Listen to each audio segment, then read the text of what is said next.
Welcome to the farm. Welcome to the farm. I'm Justin, and we're gonna get back on our Duramax head gasket replacement today. In the last video, I got the head off the truck, and then off camera, I got the head cleaned up, ready to go. I got the block cleaned up, ready to go. All the holes for the bolts are all chased through, threads are cleaned up. So today, we need to get that really heavy head lifted back in the truck, and I am not looking forward to that. But let's go ahead, see if we can't get it done. So I'm gonna start by putting my alignment dowels in, and I'm gonna work through the wheel well here, just because it's a little easier to reach. And I actually got room on this side to do it, versus trying to lean over the top.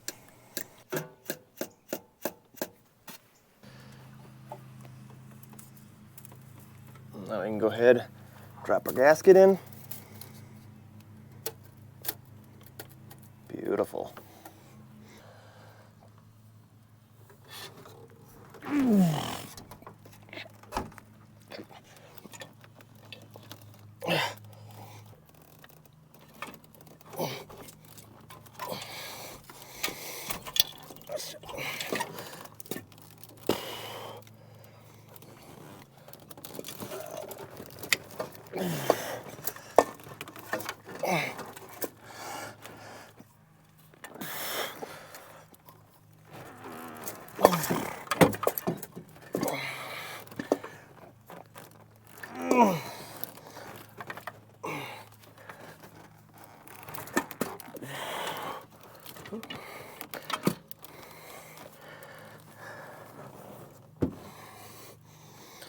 All right, so I got the head in place. I'm gonna work through the wheel well here just because it's a lot easier for me to reach versus going over the top.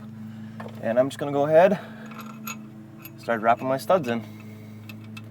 Again, just making them hand tight.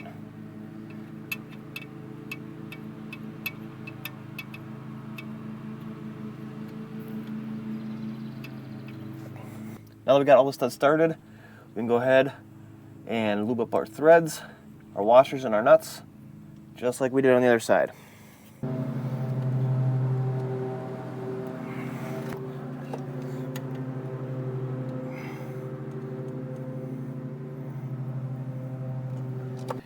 Now we're going to hand tighten all of our nuts in the torque sequence.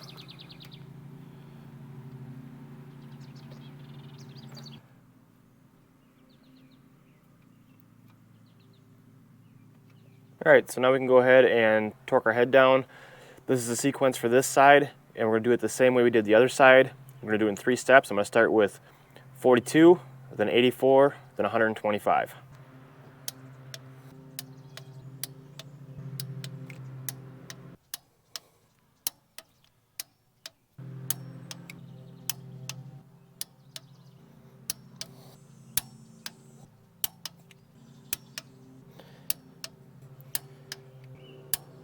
All right, 84.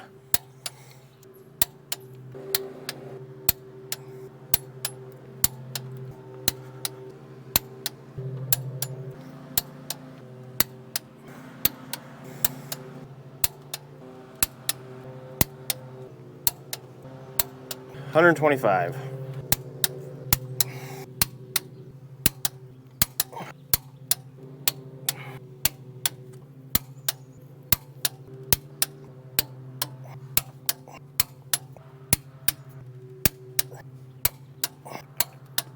And now we tighten these top bolts to 25 foot-pounds.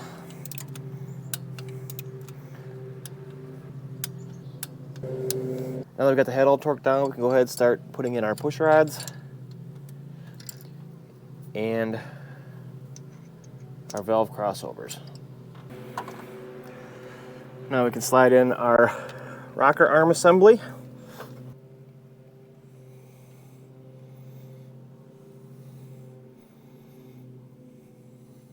All right, with our rocker arm loosely installed, we're going to hand tighten all the bolts in the sequence shown here, and then once we get them all hand tight, we'll go back through the sequence and torque them all down to 30 foot-pounds.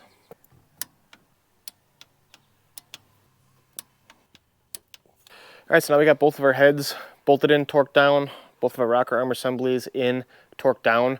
We can go ahead and start adjusting our valves.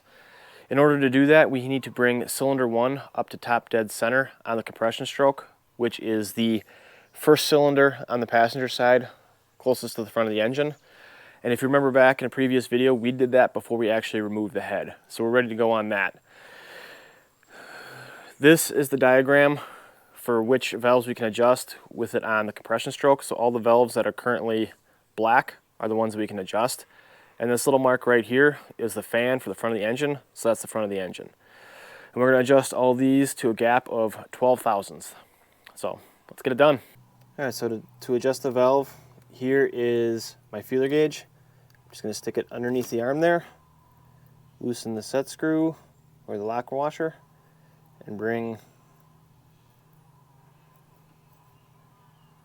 the set screw down just until I get a little bit of resistance on there.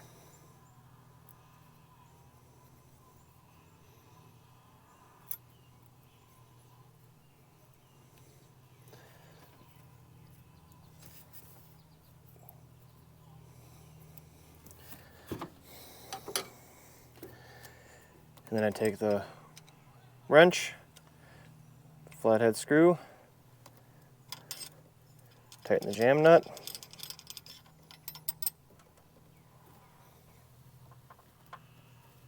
and it's only supposed to be 16 foot-pounds. Obviously I can't torque it because I got to hold the screw in place, but there should be just a slight little bit of drag there. I think we got it. So now I got the first one adjusted. I'm going to go ahead and get the rest of the ones that I can adjusted with it in this setting, and I'll be back. All right, so I got the first set of valves all adjusted. Now I got to spin the engine over 180 degrees to do the rest of them.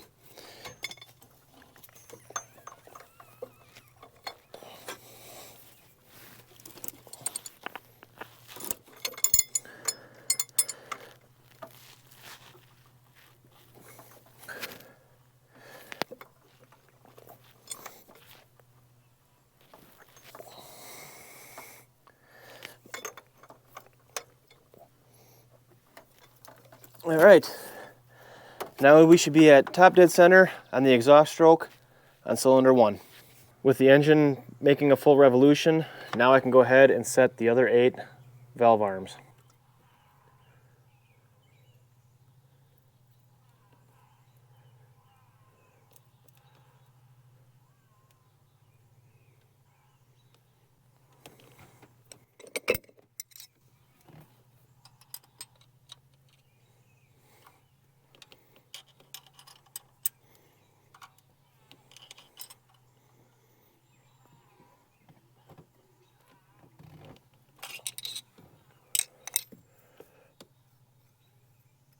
So I got all the valves adjusted now, and I think what I'm going to do is I'm going to run the engine through a few cycles, do 9 full revolutions, get cylinder 1 back on top dead center on the compression stroke, and then I'm going to go through and check all the clearances one more time.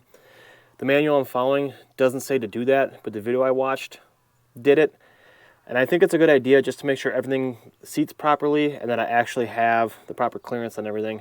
So I'm going to take that extra step and do it.